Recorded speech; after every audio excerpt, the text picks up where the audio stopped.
Acerca da trindade satânica, a operação satânica no período da grande tribulação é vista como uma trindade maligna, sendo o dragão antideus, a besta que sobe da terra, o anticristo, e o falso profeta, ou a besta que sobe do mar, Apocalipse 13, o anticristo, e a besta que sobe da terra, ou o falso profeta, anti-Espírito Santo. O diabo tem procurado ser um grande imitador de Deus. Desde a queda no Éden, sempre houve um Caim para cada Abel, um Janes e Jambres para cada Moisés, uma Babilônia para cada Jerusalém, uma atitude de oposição, né? Sempre uma oposição.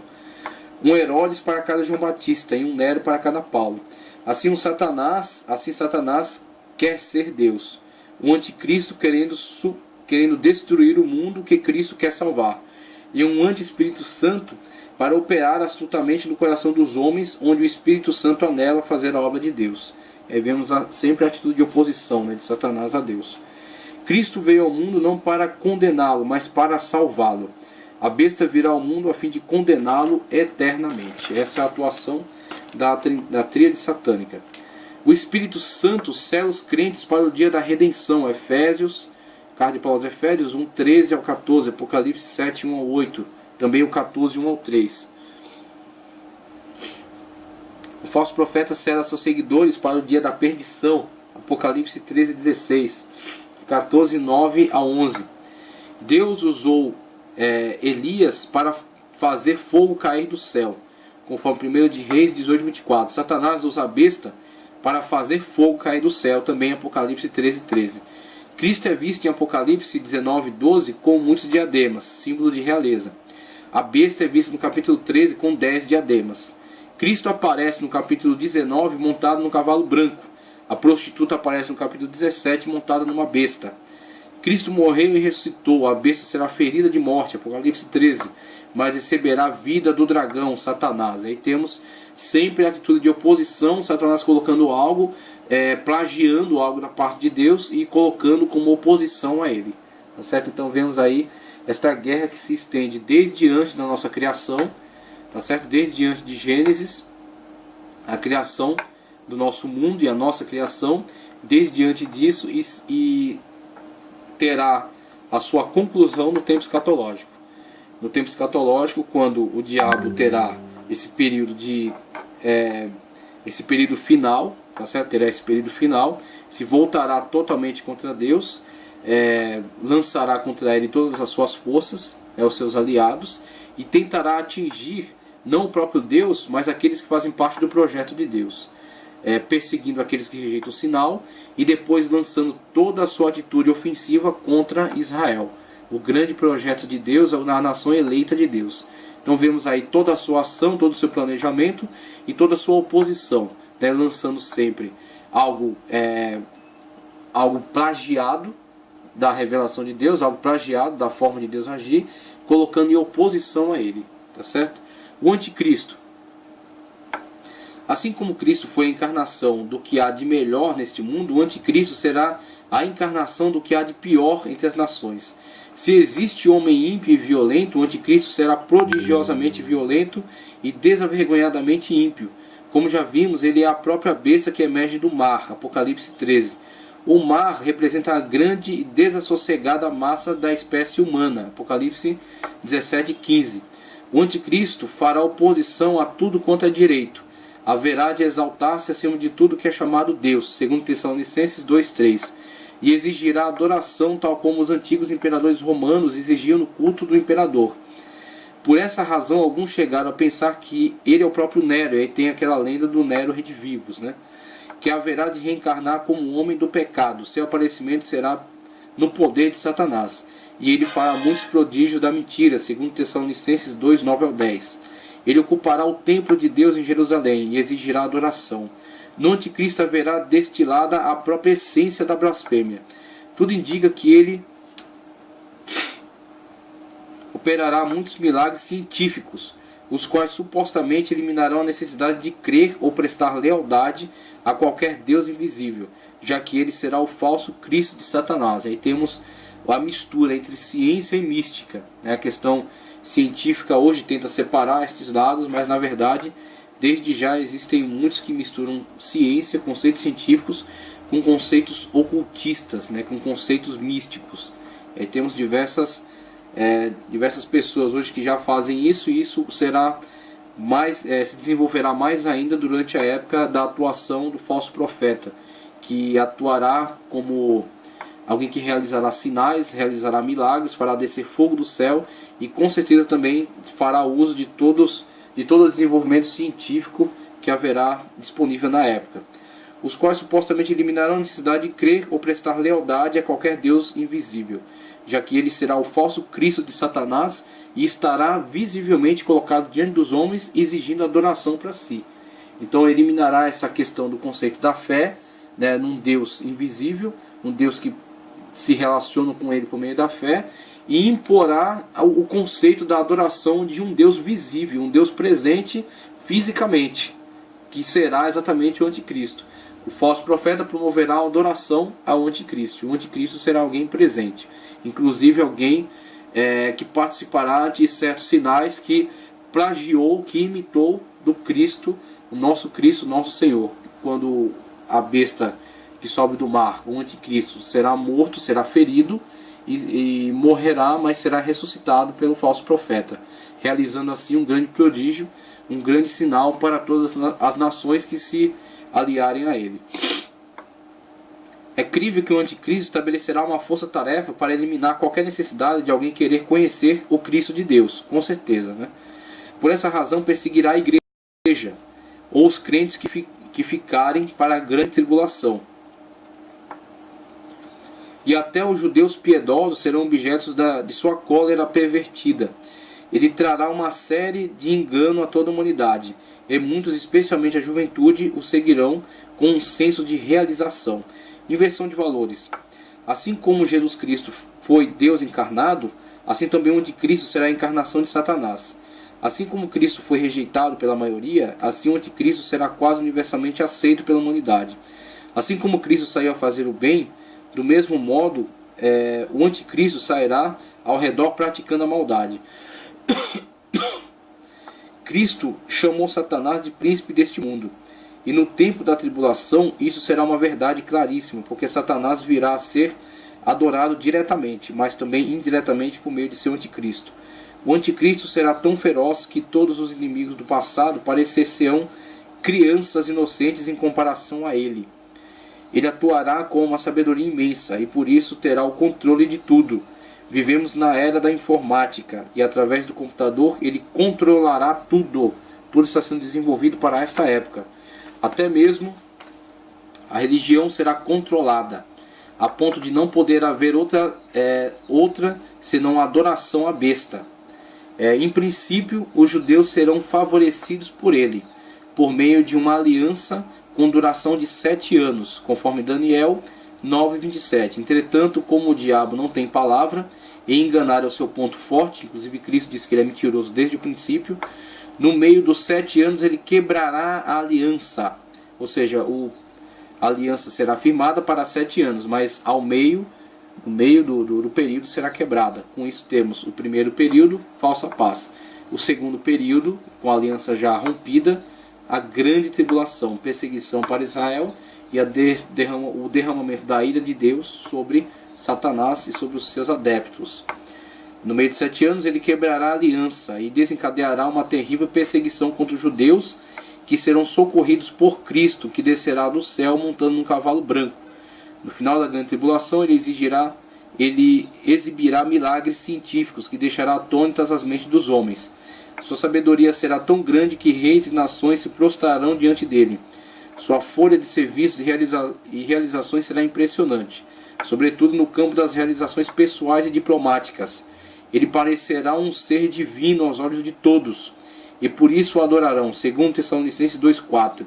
Ele ridicularizará a dignidade de Cristo, insultando a fé dos cristãos. Inclusive, sempre que é descrito em Apocalipse, é dito que ele tem uma boca que fala ousadamente contra Deus, e ele tem nomes de blasfêmias em seu corpo. Então veja que ele será alguém que exporá uma oposição total a Deus, uma oposição total àquilo que restou da tradição judaico-cristã na época, né, a tradição bíblica. Então ele se oporá de uma forma violenta a isso. Hoje temos opositores, muitos opositores, conscientes e inconscientes, tá certo? Mas que não têm muito poder de imposição. Eles são opositores ferrenhos, mas não tem muito poder de imposição. Quando o Espírito Santo for tirado e a igreja for arrebatada, ficando apenas os indivíduos, tá certo? Sobre os quais o Espírito Santo concederá capacitação para serem mártires, eles verão toda esta oposição de uma forma aberta, de uma forma violenta e patrocinada pelo Estado. Essa é a questão.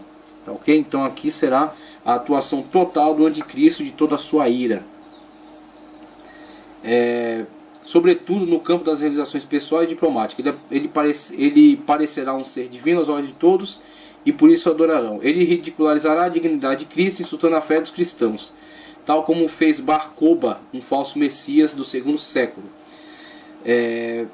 A história dos judeus nos faz saber que Antíoco Epifânio, rei Seleucida, sacrificou uma porca sobre o altar de Deus no templo de Jerusalém para insultar a fé dos judeus. O anticristo será pior que aquele rei profano e despótico. Em Apocalipse 13:3, a besta, o anticristo, será restaurado de uma chaga mortal. Muitos comentaristas acham que ele ressuscitará da morte, a fim de cumprir o seu pérfido intento de levar a humanidade a crer que ele tem poder sobre a morte, com o intuito de ridicularizar o Cristo de Deus. E assim ele se colocará no lugar de Cristo, se colocará no lugar de Deus, exigindo adoração para si. E ele será, como já disse anteriormente, uma marionete nas mãos de Satanás. Por isso, adorar o anticristo é adorar Satanás. E aqueles que se oporão a essa ação, a essa atitude, a exigência dele, sofrerão então da parte dele a intensa perseguição e toda a violência por parte da manipulação que ele fará sobre as nações, tá certo? Que se lançarão sobre essas pessoas e sobre Israel, e toda a tecnologia disponível da época para caçá-los, para persegui-los e para torturá-los, tá certo? Essa será a situação que será vivenciada durante o governo do anticristo. E aí temos na imagem em tela o dragão no lugar de Deus, acerca da tríade satânica. E foi precipitado o grande dragão, a antiga serpente, chamado Diabo e Satanás, que engana todo mundo. Ele foi precipitado na terra e os seus anjos com ele. Apocalipse 12:9 fala acerca do dragão que é precipitado, descrevendo aí acerca de Satanás, a antiga serpente, tá certo? Que agora foi lançado à terra e está agora governando sobre a terra. Ele é chamado até de o Deus da terra. Quando as duas testemunhas estão profetizando, fala que elas profetizam diante do Deus da terra, em oposição a ele. Deus coloca essas duas testemunhas, tá certo? E aí tem diversas especulações em cima dessa questão das duas testemunhas, se serão Elias e Moisés, por causa dos milagres que Moisés exerceu, né? E a testemunha exercerá milagres semelhantes, né? Os sinais, fará cessar a chuva, terá poder sobre o fogo. Então eles colocam como que a possibilidade de serem Elias e Moisés. Elias principalmente pelo fato de ter sido arrebatado, não ter visto a morte, e Moisés por causa da semelhança dos sinais a serem realizados. E a questão de serem talvez Elias e Enoque. Elias e Enoque. Exatamente pelo fato dos dois não terem visto a morte, terem sido arrebatados. Então essas especulações, elas têm cada uma um fundo de verdade, e elas têm possibilidade. Agora, uma vez que a Bíblia não nos dá respaldo, nós não podemos colocar isso como uma doutrina, como algo definitivo, mas simplesmente fica no campo da especulação. Mas o que temos de certo é que essas testemunhas serão levantadas e elas profetizarão diante do Deus da terra, em oposição a ele. E serão um grande sinal de Deus na terra, né? Com autoridade e mostrando a verdade de Deus no mundo de mentira. Porque se hoje a mentira é propagada com a força que imagine na época em que estiverem agindo na eficácia de Satanás. A mentira será propagada universalmente.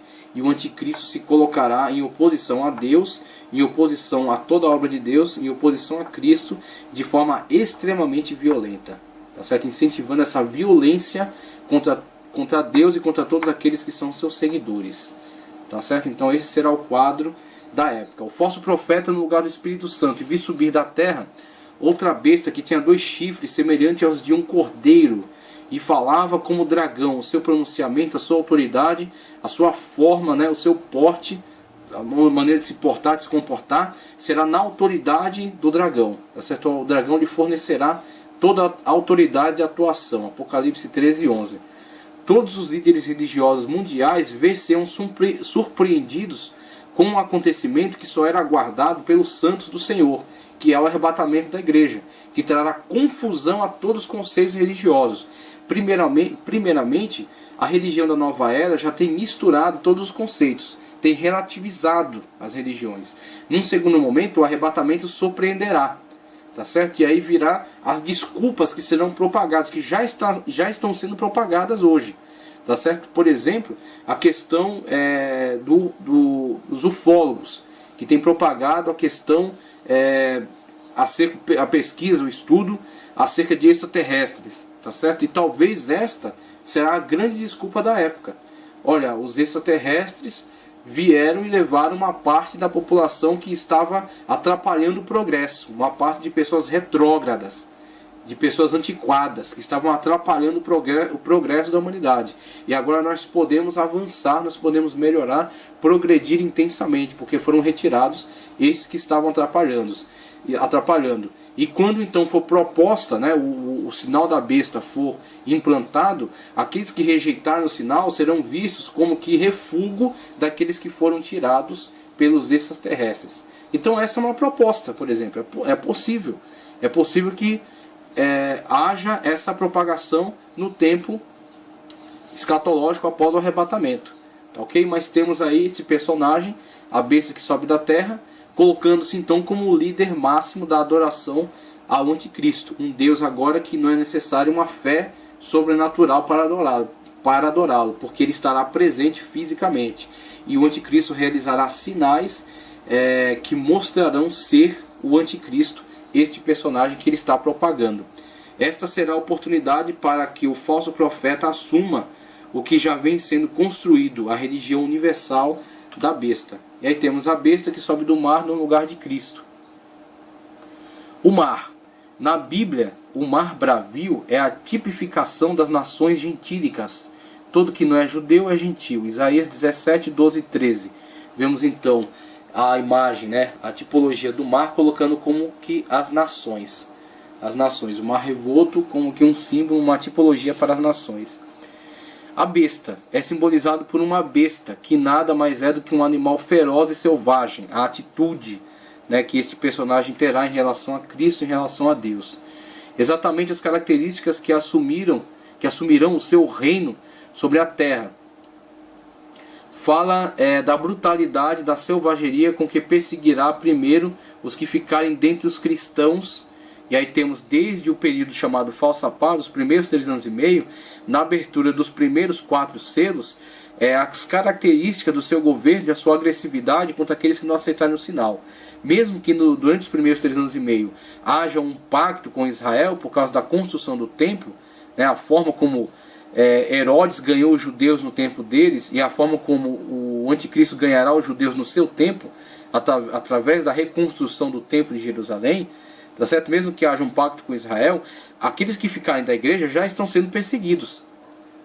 E aí temos os 3 cavalos que aparecem na abertura dos 3 selos após o primeiro. O primeiro é a representação do próprio anticristo, né? O cavaleiro montado no cavalo branco, que foi lhe dado uma coroa e um arco e saiu vitorioso para vencer.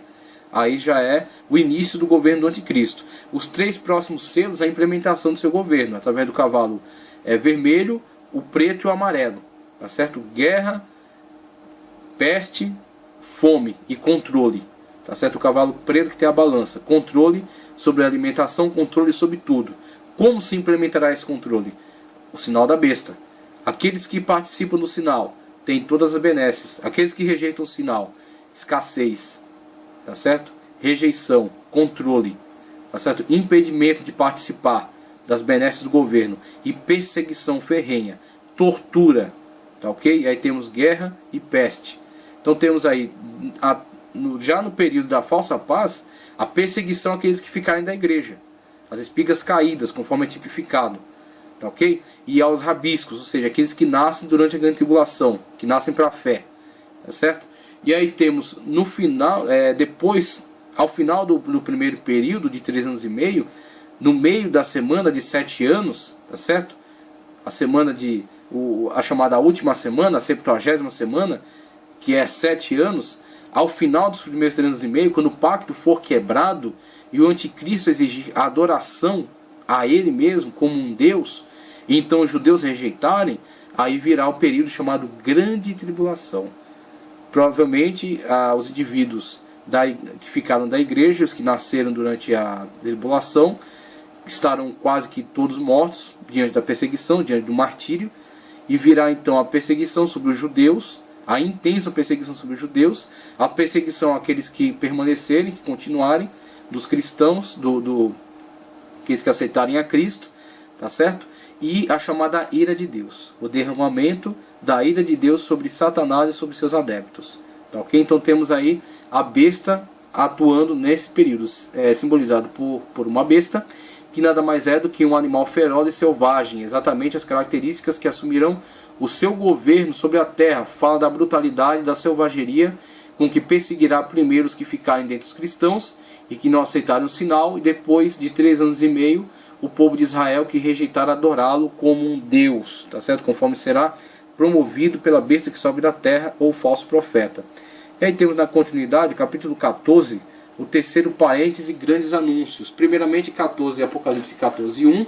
E olhei, e eis que estava o Cordeiro sobre o monte de Sião, e com ele 144.000, e em suas testas tinham escrito o nome de seu pai. E aí temos o grande trabalho missionário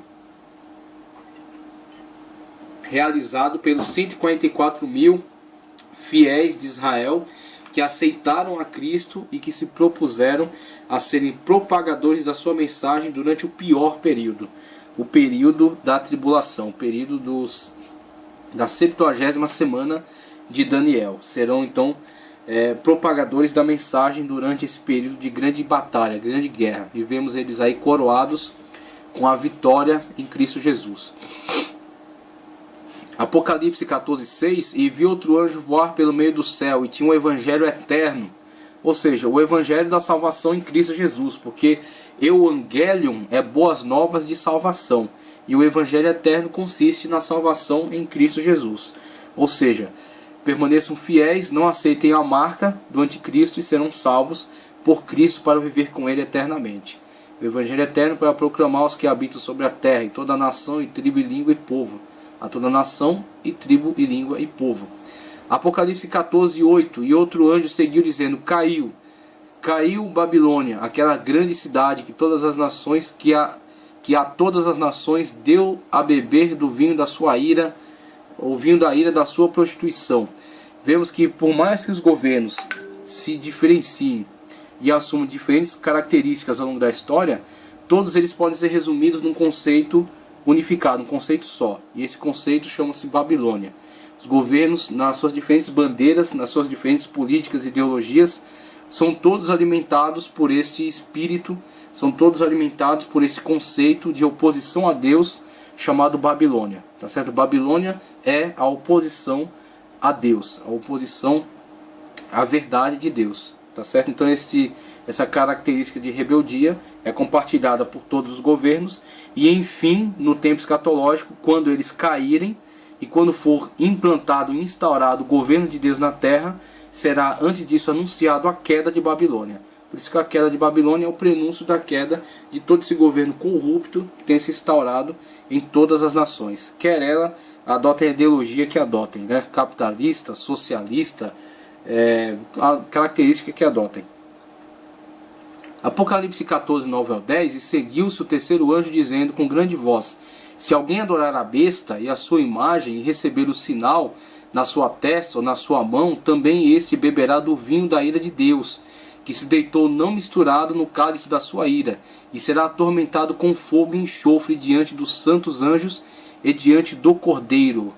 Aí temos Apocalipse 14, 6. E olhei, e eis uma nuvem branca, e assentado sobre a nuvem um semelhante ao Filho do Homem, que tinha sobre a sua cabeça coroa de ouro, e a sua mão uma foice aguda. E outro anjo saiu do templo, clamando com grande voz ao que estava sentado sobre a nuvem: lança tua foice e cega. A hora de cegar, a hora de cegar te é vinda, porque já a seara da terra está madura. E vemos aí a realização do tempo da ira de Deus sobre os homens. Aquilo que os profetas do Antigo Testamento já anunciava desde os seus tempos, desde os seus dias.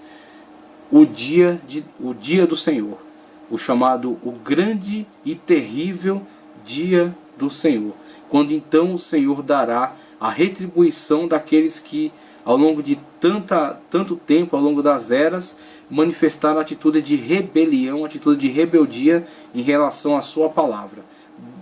Será dado a eles agora a paga de toda esta atitude, quando o Senhor então, nesta época, derramar a sua ira.